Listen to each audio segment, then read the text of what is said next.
Hello, I'm Tommy Moore from the Bartitsu Lab, and in this particular video we're going to be addressing the fact of context in self-protection and self-defense. Now, if you live on the same side of the hemisphere as I do, winter is here or winter is coming. And that means some changes to how we go about defending ourselves and potentially how we should go about changing our training to match the most appropriate time of year. So if you imagine, there are a number of factors which are different now for defending yourself than they would be in May, June, July, August. And it makes sense to train in a seasonalistic kind of way. That's a made up word, but you get the idea. If you're moving towards winter periods, picking up things that are conducive to defending yourself during winter periods makes the most sense because it's the most pressing, immediately relevant, most contextualized self-defense concern. So I wanted to go through some of the factors that you can look at when you're contextualizing your self-defense for the seasons. So one of the first ones that won't have escaped your notice is apparel. As it gets colder, what we wear changes, and you need to get used to what you yourself will wear and how that changes your offensive and defensive capabilities, and what Mr. Bad Guy will wear and how that changes his self-defense and self-protection capabilities. So one of the things is that as it gets colder, we tend to layer up.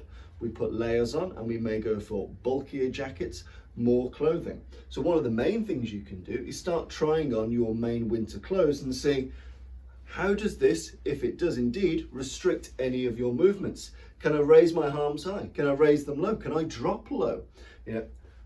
Am I now thinking more along the lines of my grips, my ghetto judo? If I'm grabbing a person, gripping a person, manipulating someone now, odds are they're going to be in a jacket. So is it the right time of year now to get back in the game of jacket grips? How can I best ballistically manipulate a hood? Which grip is more appropriate? This frontal grip, maybe a cross grip. This cross grip is indeed my favorite because I can jam into the throat, defend myself, drive back, pull down, but also twist the human. So this cross grip for me is a brilliant one. I much prefer this to this. Cross grip on a person or cross grip on a piece of clothing for me is a primary self-defense grip. But whatever your favorite style or system is, getting used to training in bulkier clothes and how that might change your movements, getting used to gripping an opponent's bulkier clothes and how you can use that to ballistically throw people, set them up for striking, push them away to arm yourself. Let's say you've got a torch or another thing. Getting used to using their clothing now is very important contextually. So it makes a lot of sense to put focus particularly on that. But also bear in mind that what you're wearing right now is also exposing a vulnerability to you. Now more than ever at this time of year, is it easy and feasible and effective for this fucker to grab you? So it's a really good time of year to get used to being ragged around and manipulated by your own clothing. Get used to people applying nasty ghetto judo to you. Anyone can grab any type of jacket. The thicker your winter jacket, the more robust it is. It's essentially a gi. It's something that people can grip and tear and pull at and use as a lever to manipulate you into the floor, into a wall, into a fist, into a bottle. So, when you go about in winter, you're essentially wearing a big fucking lever. So it's contextually a very good time to practice and get used to being ragged around by these extra levers that we all by necessity must wear at this time. So getting used to applying more ballistic clothing applications to the bad guy, but also getting inured to and relatively confident with people doing the same to you. It takes very little training for someone to grab you and move you very handily just with what you're wearing. So again, the apparel changes during winter, so therefore some of your training should optimize or contextualize towards the likely outcomes at that time of year. It makes the most sense. Another thing that you may wish to consider as a precaution are things like these. So this is a SAP glove, okay? So it's got knife proofing or knife guarding layers here. So again, it's relatively easy to grab even quite a sharp blade and manipulate and hold that for some time. Some have sand, some have lead sharp, but nearly all of them have some degree of robust padding over the knuckle and the foreknuckle region. So if you imagine if you're going to wear gloves this winter, why not consider the easy 10 to 15 pounds investment of a decent glove, whether it's a decent leather glove, whether it's a decent sap glove. You've now opened up another tool. Typically you want to avoid punching too much to hard bony surfaces. Soon as you've got a decent robust glove on, that game changes. You can hit with a lot more abandon. You can punch and you can open hand and you can grapple. So your options open. It's contextually appropriate for you to be wearing gloves where it's easy for you to fend or defend against bladed articles. Even if you instinctively fuck it up and grab towards it, you're a little bit safer. So thinking about the types of gloves you have, maybe investing a little bit more into a more security orientated glove, or at least a decent grain leather, will A, keep your hands robust and safe for punching. For grappling, potentially a small bit of weapons handling. It's a nice handy thing to have. So if you need gloves, get good gloves and get used to, again, having those gloves and doing everything you do in normal life. Does the glove change the way I grip the man? Does it make it harder to grip a head, but easier to grab clothes? Again, take your gloves and practice with them. If you're gonna have these on, get used to understanding, do they help my striking or hinder my striking? Do they help my grappling or hinder my grappling? What are the benefits? But if you are going for it, I do advise investing in relatively decent gloves, and they're still pretty cheap. So again, it's a solid tool. It opens up more punching arsenal during the winter months, keeps your hands safe against blades to some degree. But again, it's something where the main point is inure yourself and make yourself cognizant of how this changes how you grapple and how you strike, because you may well be attacked if you're outside whilst you've got your gloves on. So A, invest in good gloves. B, training them appropriately. And C, make informed decisions about the best things for you to do. Another element, seems a bit silly, decent shoes. It's winter, it's cold, there is ice, there is rain, there may be snow. If you don't have a decent shoe, if you don't have decent grip, if you don't have decent ankle support, and you need to do something as ballistic, nasty, unpredictable and unbalancing as fighting, you will fall over and you will get fucked.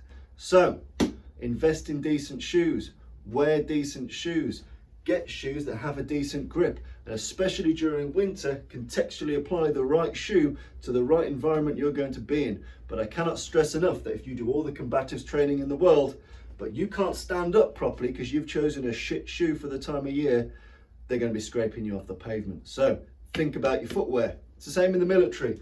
Footwear is important. Think about your footwear. What are you going to wear? How does it help you? Does it have a hardened, does it have a hardened tip? Is it steel toe cap? Can I kick with it? Can I kick hard with it? Can it take a shot? Can it be stamped on? Those are more ruggedized elements, but for me, the main thing during winter months is the grip decent? Is the ankle support decent? So therefore I can keep myself safe in times where the environment might not act in my best interests. Another area you want to consider is illumination.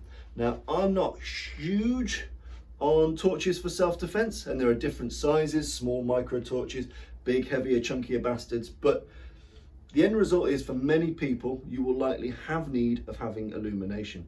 So again, it's a good time of year to be carrying a torch tool, to be training with that torch tool, and whether you're investigating a strange fucking noise in the garden, out the front, whether you're coming back from the tube station, wherever you're going, if you are going to have a good source of illumination, get a decent torch, get one that carries relatively decent batteries or has a bit of weight, but bear in mind that if you hit people with any of the reinforced rim bits here, you're more likely to just cut them and piss them off. It will fucking hurt, but if you're gonna smash them, sometimes it's better to smash them with the hard battery bit, or indeed not at all. Use a source of illumination and strike as you were. It's really important to see. If you can't see, you can't fight. So the torch is very important. Picking one is very important, but pick them on the factor of, can I use this in a hammer grip ballistically? And is it better? Does it add more to that than it would if I didn't have it there in the first place? Does it have enough power and spread? Does it illuminate enough of an arc of an area to keep me safe and to keep me aware? And again, think about how you access that in your bulky winter clothing. Have it as a primary access point and get used to being able to pull that out and use it under duress and become comfortable with having it as a normal piece of your walking attire, your walking approach. So again, torches, illumination, very, very important. It gets dark very, very early now. Know where you're going, see where you're going. Also for me, it's not just about the fight, yeah? Being able to fight with a torch, some people like it, some people don't. Some people, ensconce the idea of blinding people, and that can work very, very well, but sometimes it fucking doesn't. Some are more combatively ridged and cause pain. Some are more weighty and cause injury or concussive impact. But again, just explore it, explore your personal taste with it. But importantly, if you're fucking off, if you're running away and you can't see what you're running away to, that's also a problem. So even if you don't deploy it during a fight or a self-protection scenario, you may still want it to know how the fuck you can escape through that darkened area at night. So again, don't just get used to using it in combat or pre-combat, but also post-combat. How can I use this to escape in the best, fastest, most efficient way? So again, torches are a very, very important part of this time of year. Little sneaky hack, which I quite like. If you're a motorist, it's a very, very appropriate time of year to have essentially a little spray can of de-icer. So de-icer, you will need to de-ice your car. You spray up and de-ice your car. So it's contextually appropriate to have one of these. It makes a rather good chemical irritant. So again, something small, consider you can have it in your pocket. This is WD-40 for reference, but you can get lots of really brilliant small de-icer cans. Have it in your pocket. It makes a lot of sense to have it there. It's a brilliant chemical irritant. It's a brilliant concussive weapon as well. These short, sharp cans, you can really jam some decent power into those shots. So they make a lot of sense as a percussion weapon, also a range weapon or a chemical irritant. And it's also a practical tool to have, because if you're coming back from a night out, if you're coming back from shopping, if you're coming back from somewhere, the amount of time you waste de-icing the front of your windscreen, you could be clocked by two people with bad intentions, and by the time you finish scraping that bastard off, 3 people are surrounding you. So again, it's a quick way to get your vehicle working again so you can be visible in it. It's a practical way to get in and out of your car without faffing around vulnerable on the outside. Benefit 1. Benefit 2, chemical irritant spray, and very contextually legal to have. Benefit 3, also very good concussion tool. So small cans of de-icer make a lot of sense. And what do we wear in winter a lot?